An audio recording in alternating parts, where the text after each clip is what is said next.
Hello everyone, कैसे हैं आप सब लोग। I hope each and every one of you is doing absolutely good. My name is doctor Vipin Kumar Sharma और मैं आप सभी लोगों का तहे दिल से स्वागत करता हूं। आज हम लोग ये डिस्कशन करने वाले हैं कि नीट 2026 में आप टॉपर कैसे बन सकते हैं, रोनाल्डो मौशी कैसे बन सकते हैं। Let's decode all these things. And जो भी स्टूडेंट्स मुझसे पढ़ते हैं उन्हें यह बात अच्छे तरीके से पता है कि मेरी बातों को घुमाने की बिल्कुल आदत नहीं है। जो चीजें ट्रांसपेरेंटली मैं आपको बता सकता हूं वो सारी चीजें मैं आपको उतनी ही ट्रांसपेरेंटली बता दूंगा जितनी सच है। मैं यहां पर कोई झूठ बोलने नहीं आया हूं, मैं आपको मिसगाइड करने नहीं आया हूं, मैं आपको झूठे सपने दिखाने नहीं आया हूं, झूठे वादे करने नहीं आया हूं कि हां भाई आप एम्स दिल्ली सिलेक्ट हो जाओगे। If you want a decent government medical college and if you are exceptional, अगर आप मेरी बताई हुई चीजों को एकदम एंड टू एंड फॉलो कर जाते हो then you can also get into AIIMS. लेकिन वो जो स्टूडेंट्स हैं उनकी तादाद बहुत कम है और वो जो एक्सेप्शनल केसेस हैं उनकी तादाद बहुत कम है। लेकिन literally if you genuinely want to become a topper, अगर आपको लगता है कि विपू भैया की बताई हुई हर बात को हम लोग फॉलो कर ले जाएंगे then you can also get into AIIMS. लेकिन क्या क्या करना पड़ेगा आराम से देखिए। तो जब भी आप किसी भी एग्जामिनेशन की तैयारी करते हैं आपको सबसे पहले तो यह देखना होता है कि उस एग्जामिनेशन की सिलेबस एंड डिमांड्स क्या है। यानी वो एग्जाम आपसे क्या चाहता है कि आप कितना पढ़ के उस एग्जामिनेशन हॉल में पहुंचे।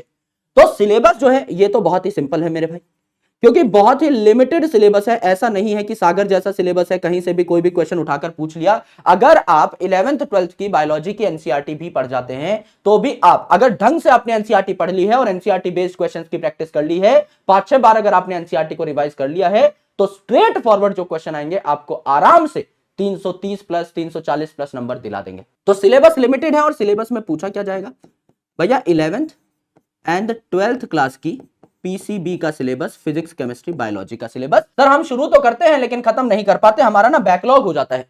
तो बैकलॉग क्लियर करने के लिए एक समाधान दे रहा हूं, आराम से सुनिएगा मेरे भाई और इस चीज को सेव कर लीजिएगा। इस वीडियो को चाहे काट के चाहे अपनी कॉपी में नोट करके इंपॉर्टेंट बातों को सेव कर लीजिएगा। मैं कह रहा हूं कि हम एक टॉपिक पढ़ रहे हैं, let's say respiration in plants. ठीक है, आपका बैकलॉग है रेस्पिरेशन इन प्लांट्स का।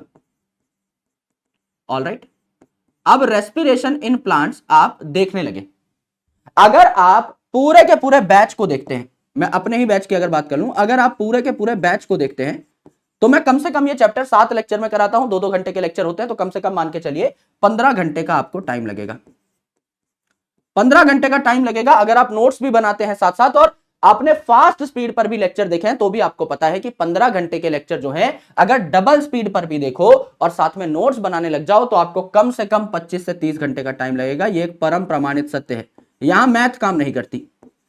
ये वो क्वेश्चन है जहां मैथ घुटने टिका देता है कि 20 घंटे के लेक्चर 2x पे देखे तो कितना टाइम लगा 10 घंटे। 20 लेक्चर का घंटे कितने घंटे का है जी, 20 घंटे का लेक्चर 40 घंटे का है। तो यहां पर 2x पे देखा फिर भी डबल टाइम लग गया क्योंकि नोट्स बना रहे हो, विद नोट्स ये बात हो रही। करेक्ट, विद नोट्स ये बात हो रही। एक मेरे पास ये तरीका है। दूसरा मेरे पास जो तरीका है, जो बैकलॉग किलर तरीका है, उसको गौर से सुनना। मैं क्या करूं, मैं वन शॉट देखूं। सर ये क्या बात हुई, ये तो हम करते ही हैं। नहीं मेरे भाई, तुम वन शॉट एफिशिएंटली नहीं देखते। अब मेरी बात थोड़ी गौर से सुनो। मैंने वन शॉट देखा, मैंने मेरा ही वन शॉट लगा लिया।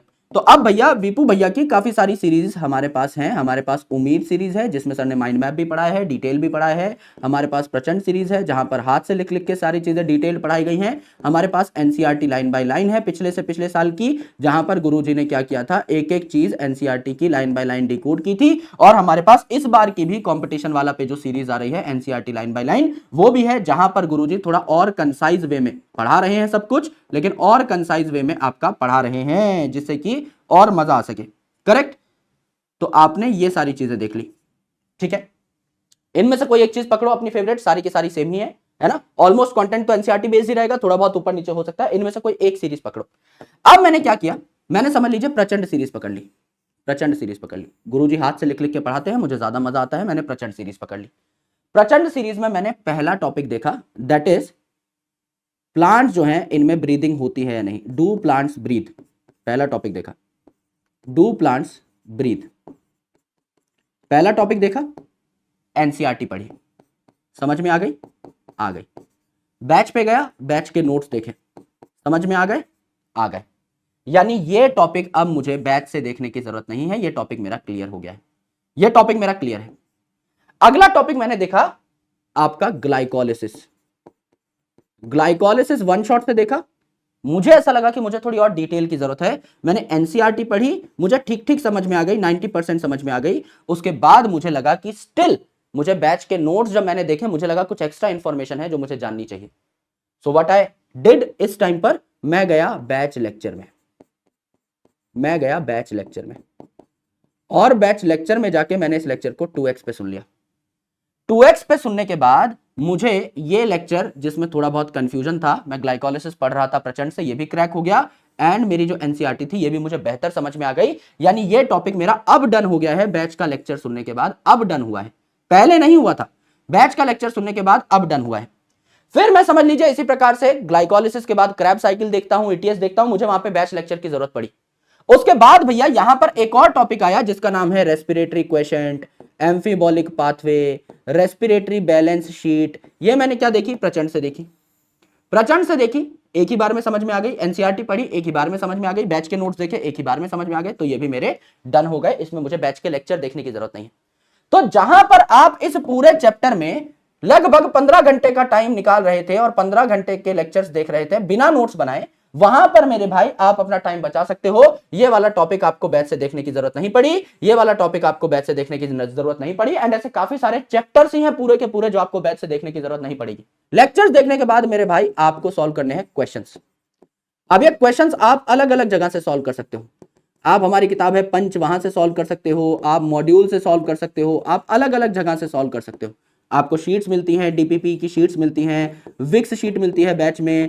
उसके अलावा अगर आप बैच में नहीं हो तो आप अपनी कोई भी पसंदीदा किताब जो है उससे क्वेश्चन सॉल्व कर सकते हो। क्वेश्चन सॉल्व करने के बाद आपको क्या करना है, हर क्वेश्चन की मार्किंग करनी है। जैसे मेरी जो मार्किंग का स्टाइल है वो मैं बता देता हूं। चिंदी क्वेश्चन देखते ही हो रहा है 1 स्टार, मुझे देखने की जरूरत नहीं, अगली बार मैं इन 1 स्टार क्वेश्चंस को नहीं देखूंगा। मेरा रिवीजन का टाइम खराब होगा, मेरी पढ़ाई के लिए तौहीन है अगर मैंने इस सवाल को दोबारा देखा तो, है ना, बेइज्जती है, जलालत है इस सवाल को देखने में, तो इसको नहीं देखूंगा मैं। 2 स्टार ऐसा सवाल जो एक बार देखने पे बना, सोचना पड़ा इस सवाल में कि हाँ भैया थोड़ा सा ठीक ठीक है, डिसेंट है, इसमें थोड़ा सा मुझे सर खुजाना पड़ा, सिली मिस्टेक्स होने के चांसेस थे। और एकदम ही जानदार शानदार जो सवाल है, जो मुझे लगता है कि हाँ भाई पेपर में आया तो मेरिट सेटिंग होगा, कई मल्टीपल कॉन्सेप्ट्स लड़ रहे हैं उसमें मैं 3 स्टार लगाऊंगा। So whenever I am revising, और किसी भी किताब में आप देखिएगा, मेरे बंधु, मेरे भाई, मेरी जान, किसी भी किताब में आप देखिएगा 60 to 70% क्वेश्चन ये होते हैं, अराउंड 20% के आसपास क्वेश्चन ये होते हैं, और 10% के आसपास क्वेश्चन ये होते हैं। लॉट्स ऑफ लव, जय हिंद, बहुत बहुत शुक्रिया। मुलाकात होगी अगले पढ़ाई वाले सेशन में, तब तक के लिए अपना ख्याल रखिए, पढ़ाई करते रहिए। थैंक यू, जय हिंद।